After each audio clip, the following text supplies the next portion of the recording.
আজ 22শে শ্রাবণ কবিগুরু রবীন্দ্রনাথ ঠাকুরের 84তম প্রয়াণ দিবসে শ্রদ্ধাঞ্জলি জানিয়ে তাঁরই লেখা একটি কবিতা মৃত্যুঞ্জয়।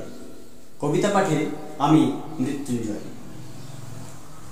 দূর হতে ভেবেছিল মনে দুর্জয় নির্দয় তুমি, কাঁপে পৃথ্বী তোমারই শাসনে। তুমি বিভীষিখা দুঃখের বিদীর্ণ বক্ষে জলে, তব লেলিহান শিখা। দক্ষিণ হাতের সেল উঠেছে ঝড়ের মেঘপানে, সেথা হতে বজ্র টেনে আনে। ভয়ে ভয়ে এসেছিল দুরু দুরু বুকে তোমার সম্মুখে। তোমার ভ্রুকুটি ভঙ্গে তরঙ্গিল আসন্ন উৎপাত, নামিল আঘাত। পাঁজর উঠিল কেঁপে, বক্ষে হাত চেপে শুধালেন, আরো কিছু আছে নাকি, আছে বাকি শেষ বজ্রপাত।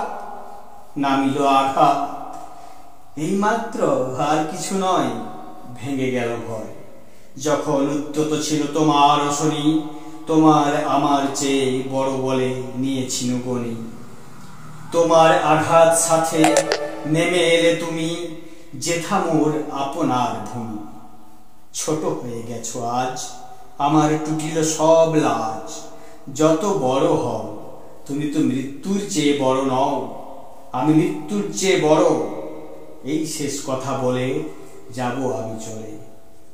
ধন্যবাদ।